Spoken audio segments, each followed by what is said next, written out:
What is up, and welcome back to Beyond the Arc with Brandon Silvers. As always, I am your host, Brandon Silvers, talking about the Michael Jordan stat controversy today. Hope y'all had a fantastic week. Let's get into it. Okay, Michael Jeffrey Jordan won the 1987-88 Defensive Player of the Year award, making him the first and only player ever to win that award and the scoring title in the same season, and the first to win that award the same season that they were also named MVP.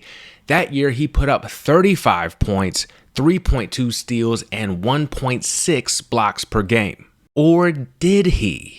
Those 3.2 steals per game are a top 10 season in NBA history, and 1.6 blocks per game is the most ever by a guard, and Mike leads all guards for highest blocks per game average over the course of a career. But Tom Haberstroh released a report on Yahoo Sports that found that Mike's defensive stats for that season were wildly inaccurate. While examining the home-road splits of blocks and steals for all Defensive Player of the Year award winners, Tom found that Jordan had by far the highest split difference.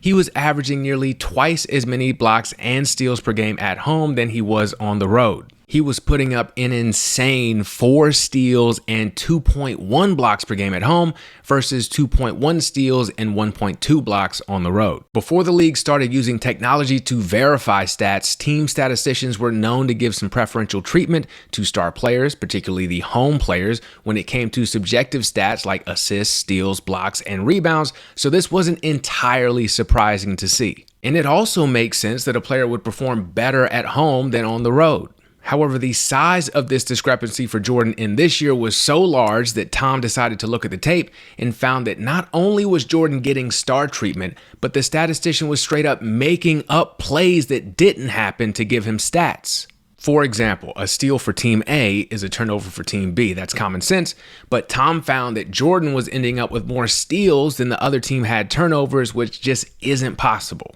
According to Tom, it seemed like the Bulls stats guy was doing things like seeing a player who was being guarded by Jordan mishandle his dribble for a split second, but never lose possession, and giving Jordan credit for a steal in that case, which obviously isn't a steal. And this is certainly an interesting story, particularly for someone like me who's always been fascinated by sports stats, whether it's reading sports almanacs or just studying the back of trading cards back in the day. But how much does it really matter? I mean, Haberstroh and others are wondering if this not only makes that Defensive Player of the Year award fraudulent, but also Jordan's status as the GOAT. In my opinion, that is a gross overreaction. Let's talk about why. First, looking at the Defensive Player of the Year award that season, some important context is that Jordan was pissed that he hadn't made either all-defensive team the previous season. And we all know how MJ is a guy who takes things personally. At the time, he was known as this explosive scorer, but he barely got a fraction of the recognition for his work on the defensive side of the ball, and he badly wanted to be known as elite on both offense and defense. When making the case for himself as a defender, he pointed to the stats disparity between him and the 1986-87 Defensive Player of the Year, Michael Cooper. Coop averaged just 1 steal and half a block per game compared to Jordan's 2.9 steals and a block and a half per game. Now, I haven't seen anybody corroborate Jordan's stats from that season, but those numbers were obviously incredible too, only slightly less than the season we know his numbers were juiced. Anyways, MJ's pissed. He enters that 87-88 season on a mission, and he ends up getting both his recognition and his award, but now the argument is that that award should not count since those stats weren't real. And my question is, how much of a role did those numbers play in the voting? 1987-88 was the 6th season that the Defensive Player of the Year award was in existence. The winner the first 2 seasons was Sidney Moncrief, then Mark Eaton, then Alvin Robertson, before finally Coop and Jordan. Robertson had set the NBA non-ABA record for steals per game the year he won it with 3.7, and Eaton set the record for blocks per game the year he won it with 5.6, so record-setting stats did have some value. However, I just told you Coop won it with relatively average numbers. His 1 steal per game was 62nd that year, half a block per game that was 75th, and Moncrief went back-to-back without finishing higher than 23rd in steals and 106th in blocks either season, averaging around 1.4 steals and 0.3 blocks during his DPOY reign. So it was kind of a mixed bag on really how much stats mattered for this particular award, and we just talked about how MJ put up numbers that were in the same ballpark the year before, whether or not they were real or fake, and he didn't even make an all-defensive team. The wing defenders who beat him out were Cooper, Robertson, Paul Pressey, and Rodney McRae. Robertson was the only one to average more than 1.8 steals per game, and Pressey led that group in blocks with just 0.8. So despite averaging more steals than all but Alvin Robertson and nearly a block per game more than everyone else, Jordan wasn't voted onto that all-defensive team, so how much did stats really matter for wing defenders at the time? Whether it was point guards like Dennis Johnson or wings like Cooper, there seemed to be a real value in players who had the ability to lock down their opponents based on reputation and the eye test. Is it possible that yes, the stats helped, but Jordan was also locking guys down at an elite level? Here's the most likely scenario to me. Jordan's pissed he didn't even make an all-defensive team, so he complains publicly about this, drawing attention to the issue, so now his defense is on voters' radars heading into the season. He's also one of the most competitive people to ever live, and now he's extra motivated to prove he's the best defender in the league. If you know anything about the man, you know that there's nobody better at taking any slight, real or perceived, and using it as fuel to perform better. We actually saw him do something similar in 88-89 when everyone was calling him a ball hog, and he rattled off 7 triple-doubles in a row, which at the time was the most since Wilt had 9 in a row in 68, on the way to averaging a career-high 8 assists per game. And I checked the splits, and Jordan actually averaged more assists on the road that year, so don't worry, those numbers are probably legit.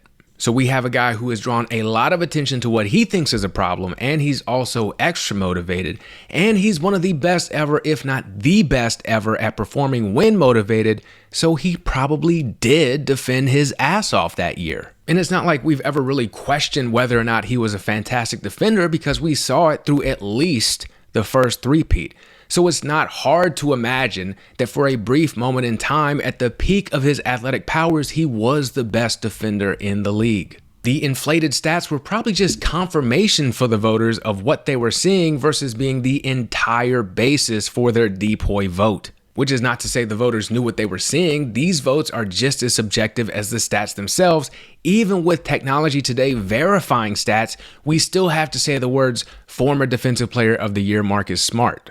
So the voters very well may have gotten it wrong by giving it to MJ, but I don't think it was any more egregious than any of the winners we've seen before or since. It was as legit as that award can be. So let's look at how it affects MJ's GOAT case. Forget everything I just said, and let's look at the absolute worst case scenario and strip away this award due to these imaginary stats. How does that affect Jordan's GOAT argument? It doesn't. First of all, people who make the case that MJ is the GOAT almost never use stats as the main basis for their case. There are a couple of reasons for this. Number one, plenty of other players in the GOAT conversation have better stats than Jordan does. He took 2 seasons off to go play baseball. He holds the highest career scoring average by just 0.05 of a point per game over Wilt, and his rankings in career totals isn't super impressive. He's 5th in points scored, 4th in steals, 52nd in assists, 127th in blocks, and 148th in rebounds. Of the players with better numbers than MJ, only Kareem, LeBron, and Wilt are reasonably in the GOAT discussion. The reason for this is because stats are useless without context. You have a number of active players who have had seasons that look better statistically than years Jordan had, and if you argued they were the GOAT, you would get laughed off the internet. Russell Westbrook had 4 seasons averaging a 20-plus point triple-double. James Harden put up a 35, 7, and 7 season. Luka damn near averaged a 34-point triple-double this season, but they've never been in the GOAT convos because the stats don't tell the full story. This is even more true when it comes to defense. The context is even more important because the numbers lie even more. Officially, Muggsy Bogues is a better shot blocker than Bill Russell. With context, that's because they didn't keep track of blocks when Bill played. Going strictly off numbers, you'd be stupid to pick the shortest player in NBA history to play center for you over quite possibly the best defender ever, but that's what numbers can do. A less extreme example is Hassan Whiteside. He had a year where he averaged 12 boards and 4 blocks per game. You look at that and you're like, this is a great defender until you watch him play, and you saw how many easy buckets he gave up chasing those blocks and rebounds. Stats 1000% matter and should be used to help you confirm what you're seeing, but they shouldn't be the be-all, end-all for anything, especially deciding who is the greatest player ever. When you are making the case for the greatest ever, particularly Michael Jordan, a guy who again took some time off, the stats are merely the side dish. The same is true of awards because again, they are as subjective as stats are. All of the players with the most MVP awards are firmly in the GOAT discussion. Kareem holds the record at 6, MJ and Bill Russell each have 5, and LeBron and Kareem each have 4. However, it's a poor gauge of who the best player each season actually was. Would you rather have Steve Nash and his 2 MVP awards, or would you rather have Shaq or Kobe who each only had 1? Was Derrick Rose really better than LeBron in 2010-2011, or were voters punishing LeBron in his first season in Miami for the decision? Has there ever been a moment in time when Karl Malone was better than Michael Jordan, specifically during the 96-97 season, or were voters just tired of voting for MJ? And that's just the MVP award. Defensive Player of the Year has even less meaning when it comes to the GOAT discussion. Jordan only has the 1. It wasn't even around when Wilt or Bill Russell were playing, and it wasn't a thing for the first 2/3 of Kareem's career. LeBron's never won it. When you look at the guys who have won it, this becomes even more clear. The only winner who is a top 10 guy ever is Hakeem, and nobody makes the GOAT case for him, even though we probably should. I mean, I certainly could. First of all, go watch the tape. Secondly, 6 times in NBA history has a player averaged 2 steals and 2 blocks in a single season. Hakeem accounts for 4 of those 6 seasons. He's the only player to win MVP, Defensive Player of the Year, and an NBA championship in the same season, and he did it as the only All-Star on the Rockets that season. So there's your awards and your stats and your context right there. Anyways, outside of Hakeem, who the award is now named after, the Defensive Player of the Year award is almost identical to the Sixth Man of the Year award in terms of correlation to all-time status. Because of how hard it is for people to tell who is doing what on defense, voters have a hard enough time trying to figure out how to give it to the best defender, and I feel like we know that, so we're not whipping out DPOYs to argue for Rudy Gobert's place among the all-time greats. And thank God for that.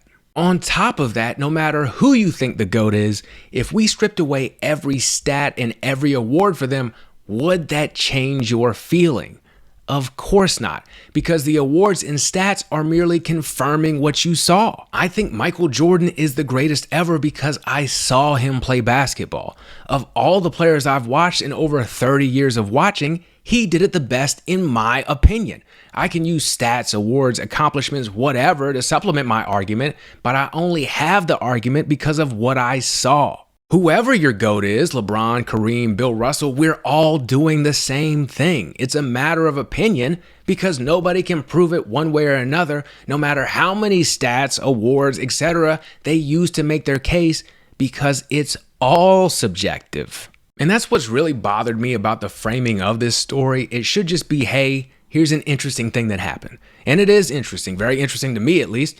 The integrity of stats is important, and imagine if something like that happened today with all this legalized sports gambling, it would be insane. But to use what is merely an interesting story to rehash the same tired GOAT debate is silly. Number one, we've been having this talk for like a decade now. Everyone is firmly in their corners. And if you think taking away an award and a season worth of stats from MJ makes LeBron the GOAT, maybe you don't truly believe LeBron is the GOAT. And while I am certainly sympathetic to the game you have to play to get eyes on your content, especially in the sports media industry, hyping something up to this extent is lame, and it's becoming a habit with Haberstroh. He put out a story on Ja Morant at the end of 2023, right after Ja came back from serving his suspension for being both reckless and ridiculous, but Ja had stayed out of trouble during the suspension and by all accounts had grown up a little bit. He comes back and boom, Haberstroh releases what he hyped up as this bombshell story about Ja. What was Ja's crime? In 2022, he called a referee a hoe.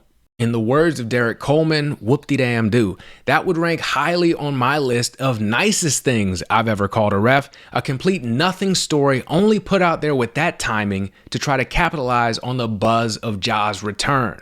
And when people were like, hey, Tom, perhaps this isn't the best timing for this story since it's not a huge deal in the grand scheme of things, and Ja has worked hard to grow as a person, and you're kind of clout chasing off that and possibly making his return unnecessarily harder, what did Tom do?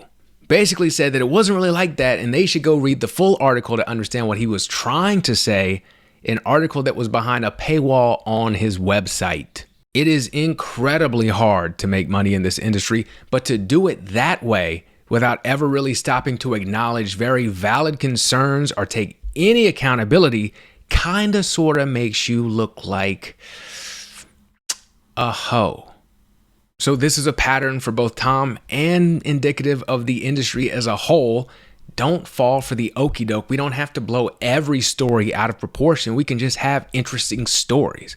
One award and some stats have little to no bearing on the GOAT discussion because awards and stats are subjective and need context. It's that simple.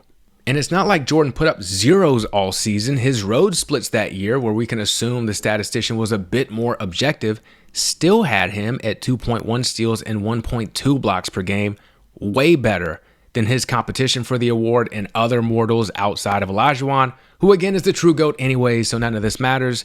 Go watch the tape. All right, that will do it for this episode of Beyond the Arc with Brandon Silvers. Thank you as always for watching, listening, rating, subscribing, reviewing, and sharing. Hope you have a fantastic week, and I will catch you later.